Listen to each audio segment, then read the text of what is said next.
Dharma mempersembahkan sandiwara radio Saur Sepuh dalam kisah Titisan Darah Biru. Disajikan oleh Prokok, tablet flu yang dulu dibeli dengan resep dokter, sekarang dapat dibeli bebas di mana-mana. Dan Kalpanax, obat penyakit kulit yang ampuh khasiatnya.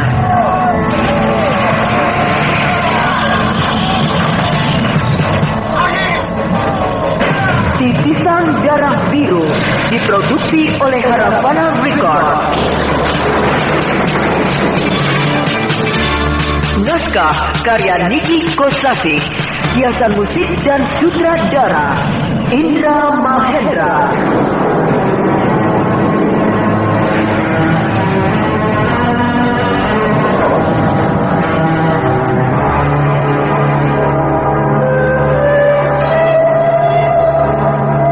Titisan Darah Biru pada babak ke-19 ini menampilkan Ana Sambayon sebagai Garnis, Chris Urspon sebagai Bentar, Bambang Jeger sebagai Paksi, Adik Yulia sebagai Harno, Maria Untu sebagai Pramita, Iwan Dahlan sebagai Ganggadara, Bahar Mario sebagai Prabu Wanapati, Asep sebagai Hulu Balang, dan Dikit sebagai Tamtama.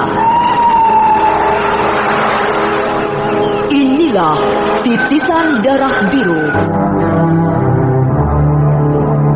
Pada babak terdahulu diceritakan, Bentar merasa bahagia sekali dapat berjumpa dengan Paman Ganggadara, adik kandung ibunya satu-satunya itu. Demikian pula Paman Ganggadara. Namun, sebagai seorang yang memiliki ilmu yang tinggi, dia dapat merasakan getaran tenaga mujizat yang tersembunyi di balik diri Bentar. Dan hal itu membuatnya kagum.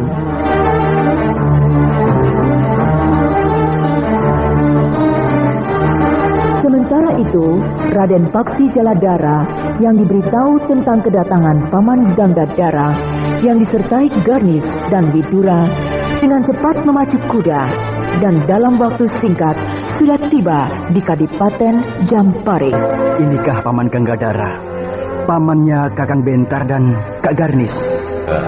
Benar, Raden. Bibi Pramita, benarkah Paman Ganggadara ini adik kandung Bibi? Benar, Raden. Paman Ganggadara ini satu-satunya adik kandung Bibi yang masih hidup. Kok tidak sama? Apakah kakak beradik itu harus selalu sama? Paling tidak ada kemiripan, meskipun sedikit. Apakah berbeda sama sekali antara saya dengan Paman Ganggadara begitu? Ada. Bentuk wajahnya hampir mirip. Tapi Paman Ganggadara hitam, sedangkan Bibi Pramita putih. Bisa saja kau ini. Raden Paksi, dulu Paman Ganggadara juga putih. Tapi karena jadi nelayan, kulitnya jadi hitam. Oh iya? Saya senang sekali bisa berjumpa dengan Paman. Saya banyak mendengar cerita tentang Paman dari Kak Garnis. Ya. Saya pun demikian, Raden. Bahagia sekali dapat berjumpa dengan Raden, putra tunggal seorang tokoh rimba persilatan yang termasyhur. Itu Mantili si Pedang Setan. Iya, ibu saya memang terkenal. Dan Raden rupanya menurun kepada Ibunda Mantili. Lincah dan periang, tangkas dan gesit. Bahkan menurut Bentar, Raden juga cepat naik darah seperti Ibunda Mantili. Makanya saya tidak mau membawa-bawa pedang setan. Maksud Raden? Pedang setan punya Ibunda Mantili. Saya simpan. Oh ya? Saya simpan di gudang senjata. Loh. Kenapa disimpan di gudang senjata? Saya tidak suka membawa pedang setan. Mengapa begitu? Seharusnya Raden bangga sebagai putra satu-satunya pewaris pedang setan. Justru itu, Paman. Saya tidak suka menjadi seperti itu. Maksud Raden? Saya tidak mau menumpang ketenaran nama ibu saya. Saya tidak mau disamakan dengan ibu saya, Mantili si Pedang Setan. Saya adalah saya, Paksi Jaladara. Saya tidak mau jadi seperti Mantili. Saya ingin jadi Paksi Jaladara yang utuh. Bagus. Itu adalah sebuah sikap pendirian yang benar. Kita tidak boleh menjadi orang lain, tapi kita harus menjadi kita. Itulah yang saya inginkan, Paman. Mantili adalah Mantili. Paksi Jaladara adalah Paksi Jaladara. Mantili bukan Paksi, dan Paksi bukan Mantili. Benar. Memang Mantili adalah ibu kandung saya, dan saya sangat hormat dan kagum. Dia berhasil membuat dirinya terkenal, menjadi seorang wanita yang ditakuti dan hebat, dengan julukan yang sangat menakutkan, si Pedang Setan.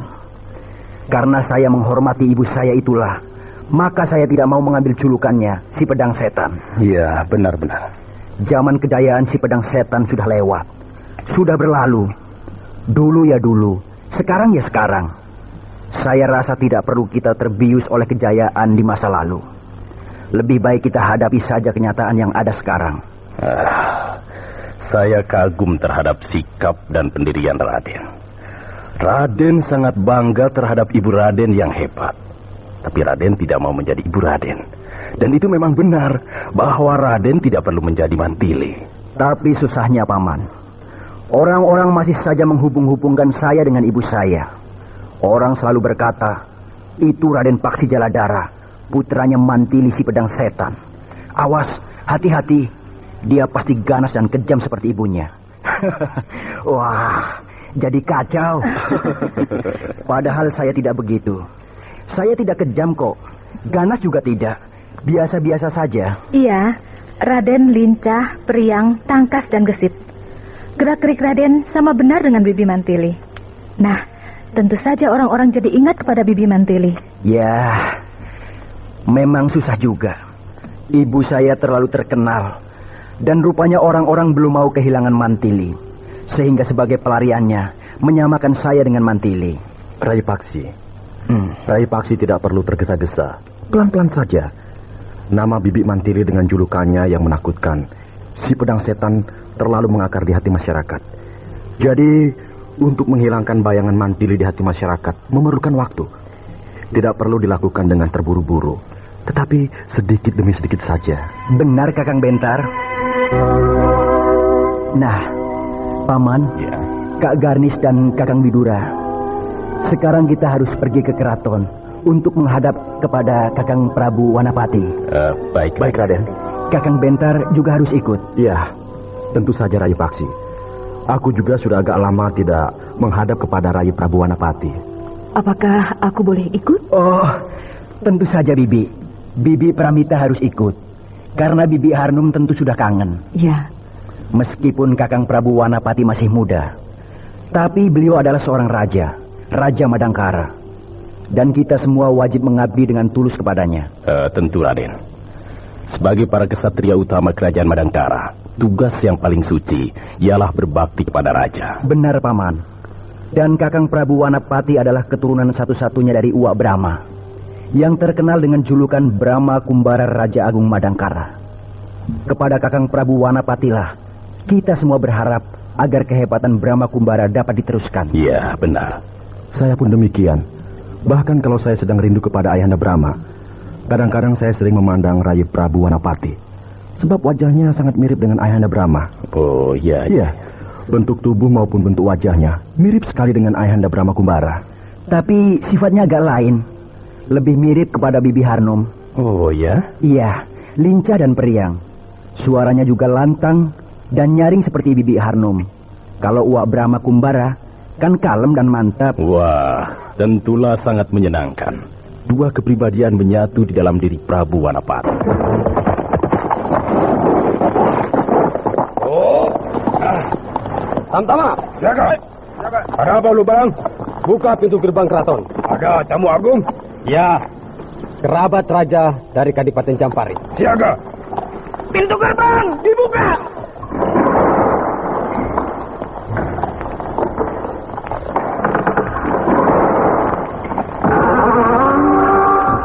Nah, itu sudah kelihatan. Semuanya siaga.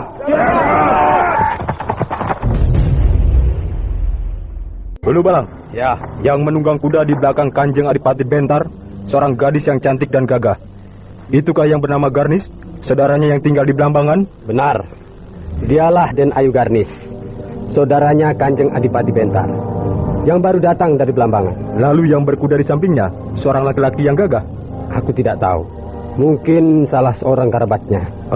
Terus yang duduk di dalam kereta di samping Gusti Permaisuri Dewi Pramita, siapa? Aku juga tidak tahu. Mungkin salah seorang kerabatnya. Terus yang duduk di dalam kereta di samping Gusti Permaisuri Dewi Pramita, siapa? Aku juga tidak tahu, Tamtama. Ya, mungkin juga salah seorang kerabatnya. Kok bisa duduk berdampingan dengan Gusti Permaisuri ya? Yang bisa duduk berdampingan dengan Gusti Permaisuri tentulah seorang yang istimewa. Kalau tidak, ya seorang bangsawan. Tentu seorang yang pangkatnya tinggi. Ya, pasti. Sebab Raden Paksi juga ada, berkuda paling depan, berdampingan dengan Kanjeng Adipati Raden Bentar. Iya. Dinda Harno. Aduh, Kanda Dewi Pramita.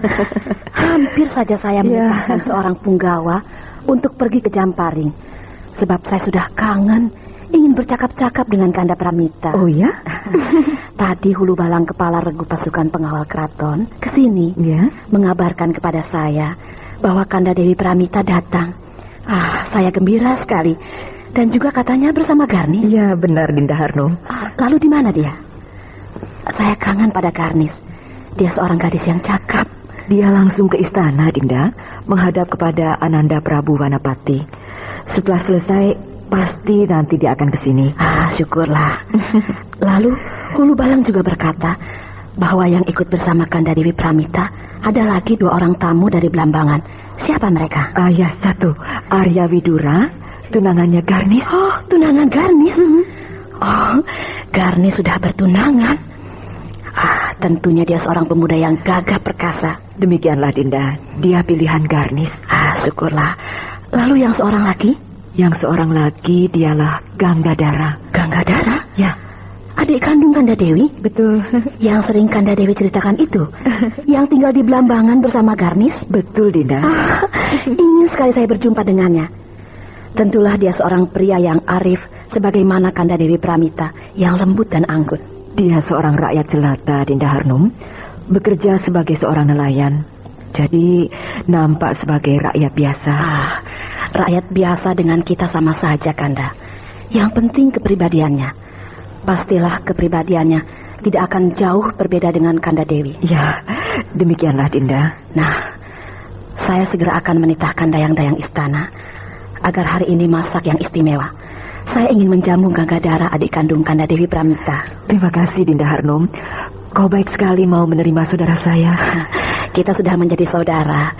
Jadi siapa saja saudara Kanda Dewi, saudara saya juga. Ya. Nah, saya akan menyambut kedatangan Ganggadara dengan hangat dan istimewa. Terima kasih, Dinda Harnum. Daulat Kakang Prabu Wanapati. Rai Paksi Jaladara. Apa kabar? Hamba menghaturkan sembah. Sembahmu aku terima. Daulat Rai Prabu. Saya mengaturkan sembah. Kakang Mas Raden Bentar. Sembah Kakang saya terima. Daulat Rai Prabu Wanapati yang mulia, hamba Garnis mengaturkan sembah. Kak Garnis, sembahmu saya terima. Daulat Rai Prabu. Saya senang sekali Kak Garnis datang kembali di Madangkara. Terima kasih Rai Prabu. Daulat Prabu Wanapati yang mulia, hamba Arya Widura mengaturkan sembah. Sembah saudara saya terima. Daulat tuanku. Siapakah saudara?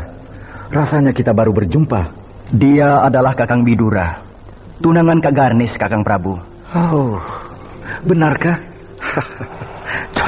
Cocok sekali. Kak Garnis cantik jelita, Kakang Widura gagah perkasa. Saya sangat setuju dan memberikan restu. Daulat tuanku Prabu, terima kasih. Daulat tuanku Prabu yang mulia, hamba Ganggadara mengaturkan sembah. Sembahmu aku terima. Daulat tuanku Prabu. Juga rasanya kita baru berjumpa. Siapakah Bapak? Kakang Prabu pasti akan lebih terkejut lagi. Sebab dia adalah Paman Ganggadara, adik kandung Ibunda Pramita. Oh, Dewata yang agung. Inikah Paman Ganggadara yang sering diceritakan oleh Ibunda Pramita? Daulat tuanku Prabu, hamba Ganggadara. Paman, betapa bahagianya hati saya dapat berjumpa dengan Paman. Demikian pula hamba tuanku Prabu. Paman adalah adik kandung Ibunda Pramita. Berarti juga orang tua saya. Nah, janganlah merasa segan. Anggaplah saya anak paman sendiri. Tuanku Prabu seorang yang rendah hati. Saya hanyalah rakyat jelata, tidak sanggup menjadi orang tua seorang raja yang besar di kerajaan Madangkara ini, yang elok dan megah. Saya memang seorang raja, tapi saya adalah Wanapati, seorang pemuda biasa. Ya, tak ada ubahnya, sama seperti Rai Paksi dan Kakang Mas Bentar. Jadi kita semua adalah saudara dari satu keluarga besar. Daulat Tuanku Prabu, terima kasih atas kemurahan hati Tuanku. Kakang Mas Bentar, daulat Rai Prabu, Kakang Mas tidak boleh melepaskan Paman Ganggadara. Juga Kak Garnis dan Kakang Arya Widura, semuanya harus tetap berada di sini, tetap berkumpul dengan kita. Semangatku bangkit dan gairahku menggelegak. Bahagia rasanya hatiku berada di tengah-tengah sanak kadang sendiri. Perasaan takut dan cemas di dalam diri saya menjadi sirna.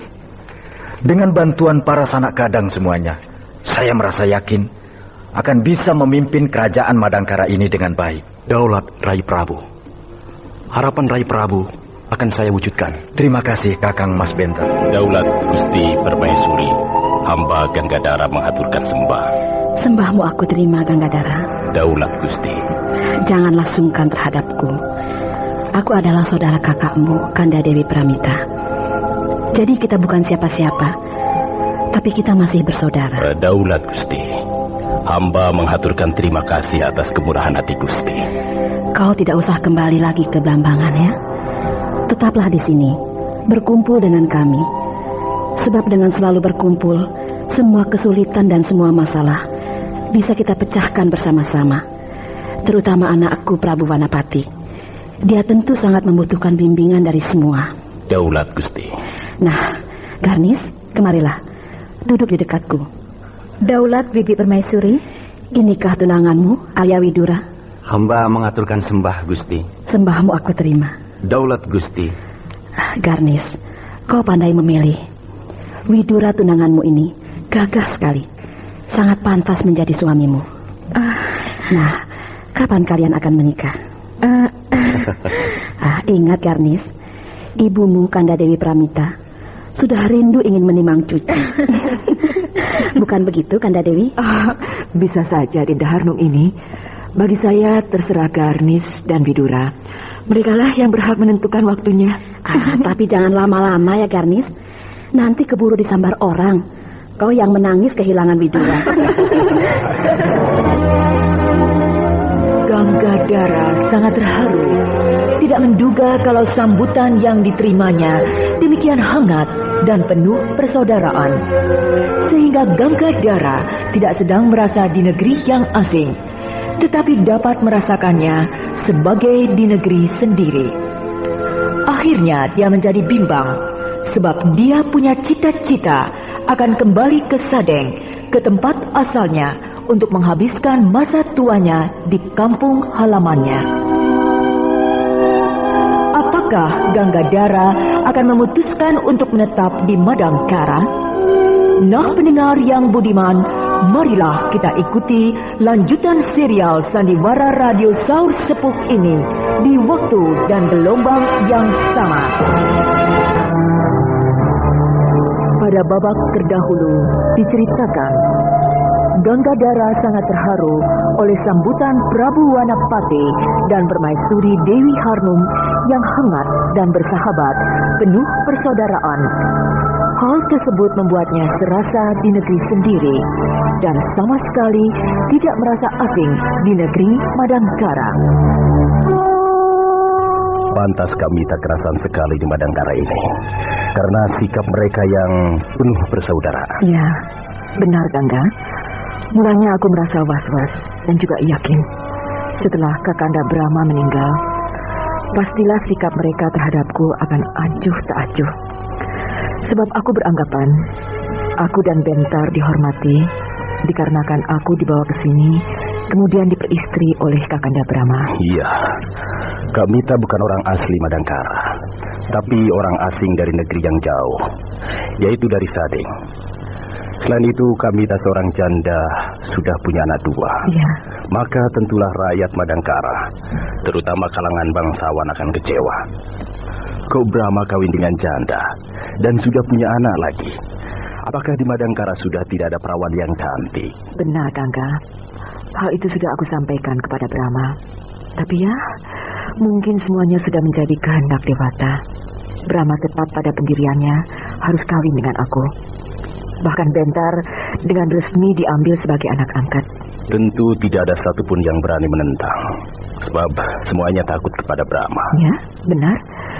Sehingga aku beranggapan semuanya menghormati aku dan menghormati Bentar karena takut kepada Brahma. Tapi ternyata tidak, Gangga. Mereka menghormati aku dengan tulus, tidak membeda-bedakan bahwa aku bukan asal orang Madangkara. Asli atau tidak asli, bagi mereka tidak jadi soal. Bahkan setelah Kanda Brahma tiada, sikap mereka tidak berubah. Tetap hormat dan patuh kepadaku dan juga kepada Bentar. Hal itulah yang membuatku terharu. Betapa sucinya hati mereka, menganggap aku sebagai saudaranya yang sejati, Gangga. Syukurlah. Aku merasa tenang dan bahagia menyaksikan hal tersebut. Semuanya membuat aku tidak cemas terhadap masa depan Bentar. Iya. Nah, Kakang Widura, Kak Garnis, inilah kolam keramat yang saya ceritakan itu. Kok seperti kolam sebuah taman? Memang ini kolam dari sebuah taman, Kakang. Tapi sudah tidak dipakai lagi. Karena taman istana sudah dipindahkan ke sebelah sana, dekat pendopo agung di belakangnya. Kenapa dipindahkan? Apakah di sini sudah tidak sesuai lagi? Rencana untuk memindahkan kolam ini adalah rencana Uwak Brahma sendiri. Rencana di bekas taman ini akan dibangun sebuah gedung untuk keperluan lain. Tapi Uwak Brahma keburu meninggal, lalu diteruskan oleh Kakang Prabu Wanapati. Tapi oleh Kakang Prabu Wanapati tidak dilenyapkan dengan menggantinya dengan sebuah gedung yang baru, melainkan dilestarikan. Tetap dipertahankan bentuk aslinya. Mengapa begitu, Rai Paksi? Sebab kolam yang kecil mengandung mukjizat. Mukjizat? Waktu Goa Pantai Selatan dibakar. Apa? Dibakar? Dibakar oleh musuh-musuh Madangkara. Nah, ketika Goa Pantai Selatan itu dibakar, waktu itu Uwak Brahma bersama Ibunda Mantili dan Ayahanda Patih Gotawa sedang bercakap-cakap di tepi kolam ini seperti kita sekarang. Lalu? Tiba-tiba seperti ada yang melemparkan. Uwak Brahma terangkat ke atas. Lalu seperti ada yang melemparkannya ke kolam ini. Kemudian datang burung Raja Wali raksasa. Uwak Brahma disambar, terus dibawa terbang ke Goa Pantai Selatan. Wah, sebuah kejadian yang aneh. Itulah. Makanya kolam yang kecil ini dilestarikan. Sebab dianggap mengandung mukjizat dan riwayat yang istimewa. Iya. Hah? Ada apa? Ada orang. Siapa? Di mana? Seorang wanita berdiri di balik rimbunan pohon itu. Wah. Dari tadi dia mengikuti kita dan memperhatikan kita terus. Akan aku lihat. Siapa dia? Iya!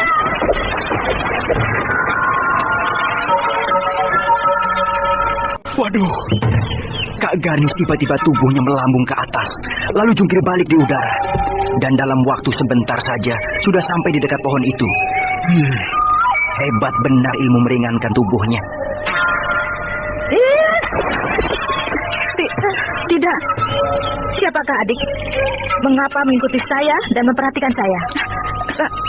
Saya tidak. Kak Garnis, jangan!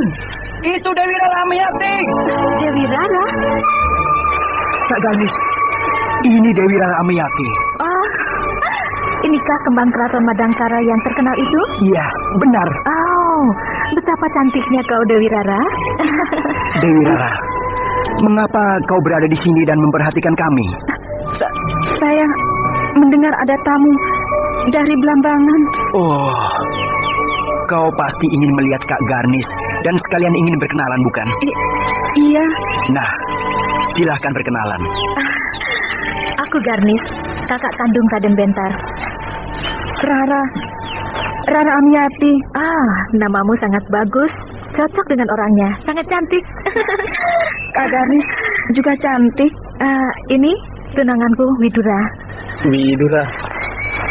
Rara. Saya mohon diri. Maaf, sudah mengganggu. Oh, betapa cantiknya Dewi Rara Amiyati itu. Pantas dia mendapat julukan Kembang Keraton Madangkara. Tapi dia nampak sangat gugup ketika didekati oleh Kak Garnis. Ya, tentu ada maksud tertentu kepadamu, Garnis. Tapi mungkin malu, sebab ada aku dan Rai Paksi. Bukan begitu, Rai Paksi? Iya. Apa maksudnya memperhatikan aku terus? Sejak kita keluar dari teras pendopo utama, terus sampai ke sini, dia terus diam-diam dan sembunyi-sembunyi mengikuti aku. Terus-menerus memperhatikan aku. Sebab Kak Garnis kakaknya Raden Bentar. Tapi apa maksudnya? Dewi Rara suka sekali kepada Kakang Bentar. Tapi Kakang Bentar acuh tak acuh saja. Benarkah? Awal mulanya tersebar desas-desus. Dewi Rara Amiati akan diperjodohkan dengan Kakang Bentar. Tapi baru desas-desus, belum pasti. Dan juga nampaknya Kakang Bentar tidak begitu ambil peduli. Tapi ternyata Dewi Rara Amiati benar-benar jatuh hati kepada Kakang Bentar. Bagaimana menurutmu, Widura? Baru kali ini aku melihat seorang gadis yang cantiknya luar biasa. Aku tadi menduga sedang bermimpi melihat bidadari. Soalnya Kakang Widura baru pertama kali melihatnya. Iya. Kalau saya sering sekali, hampir tiap hari bertemu dengan Dewi Rara. Jadi, ya biasa-biasa saja. Menurut saya, Dewi Rara Amiati sangat pantas bila berjodoh dengan Raden Bentar. Tapi itu semua tergantung kepada Raden Bentar sendiri. Sebab terasa oleh aku sendiri, kalau tidak suka, tidak bisa dipaksakan. Iya, Raden Bentar sudah dewasa. Dia sudah bisa memilih sendiri. Ya, benar. Inilah gambar peta seluruh wilayah Kadipaten Jamparing, Paman. Luas juga. Ya, ada 3 buah kademangan yang berada di wilayah Kadipaten Jamparing. Ya. Setiap kademangan membawai 4 sampai 5 buah desa. Ya. Saya harus memperbaiki 8 buah jalan dan 5 buah jembatan untuk membuka desa-desa yang letaknya terpencil. Tepat sekali, Bentar. Sebab dengan memperbaiki jalan-jalan dan membuat jembatan-jembatan akan memperlancar perhubungan. Iya. Hasil bumi dari desa-desa yang letaknya terpencil bisa dengan mudah, lancar dan cepat diangkut ke kota besar. Betul, Paman.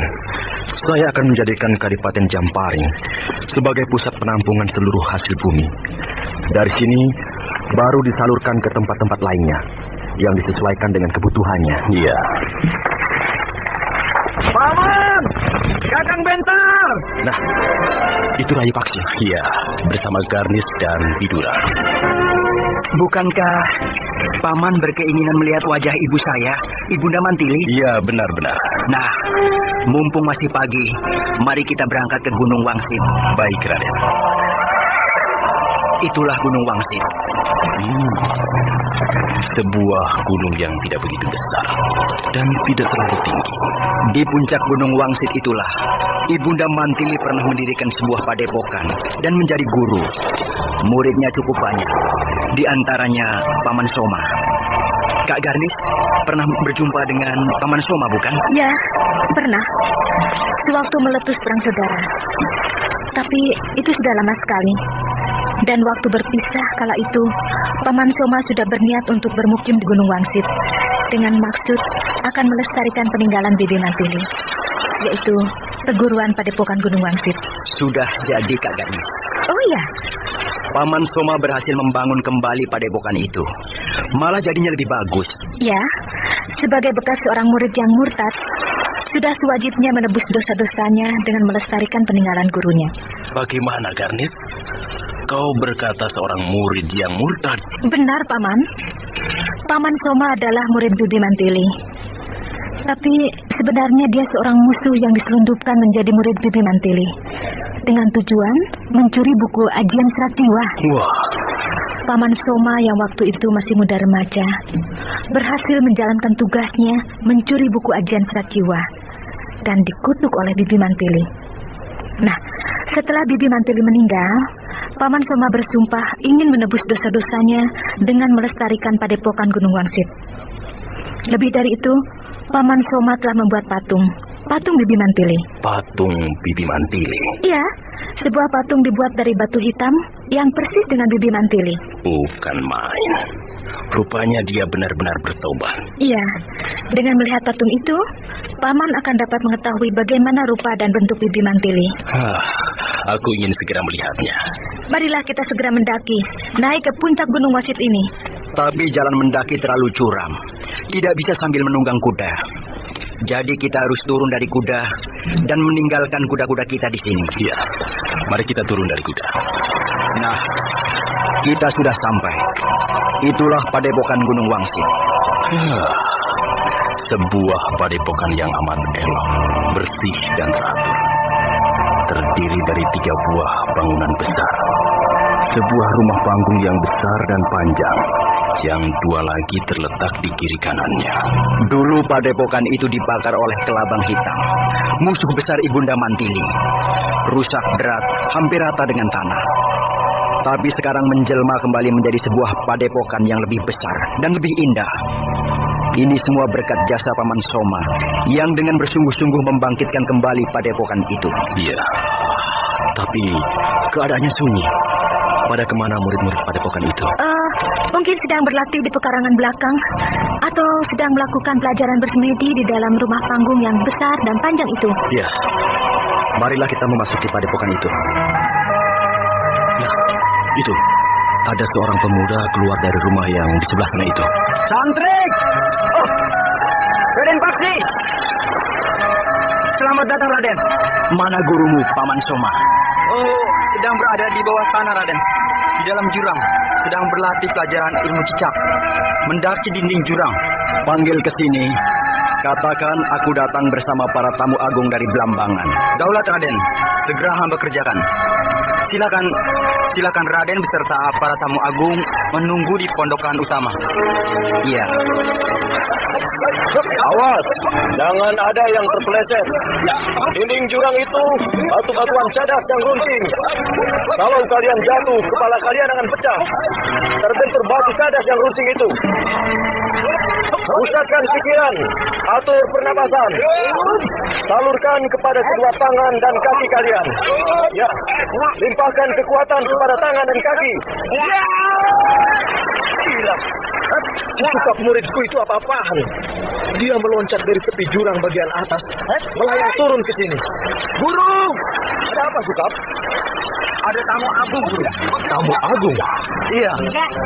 Raden Paksi Jaladara, Kanjeng Adipati Raden Bentar, dan Ayu Dewi Garnis bersama 2 orang lainnya yang saya belum mengenalnya. Wah, ada apa mereka rame-rame mengunjungi padepokan kita? Entahlah, Guru. Kelihatannya mereka hanya berkunjung biasa saja. Melihat-lihat keadaan padepokan kita. Baiklah, aku segera ke sana. Ya, Guru. Berhenti! Cukup. Latihan dihentikan dulu. Sebab kita menerima kunjungan tamu-tamu terhormat.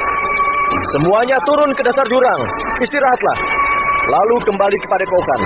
Mengambil jalan memutar yang tidak berbahaya.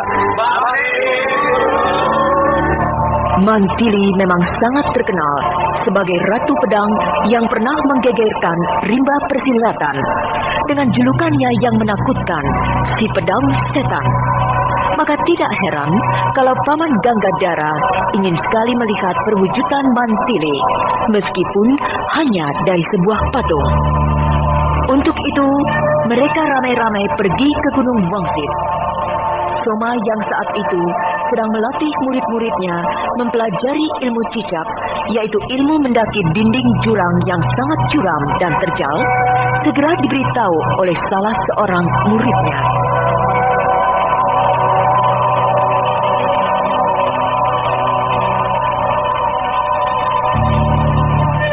Bagaimanakah kesan Ganggadara setelah melihat perwujudan Mantili dalam bentuk sebuah patung? Nah, pendengar yang budiman, marilah kita ikuti lanjutan serial Sandiwara Radio Saur Sepuh ini di waktu dan gelombang yang sama.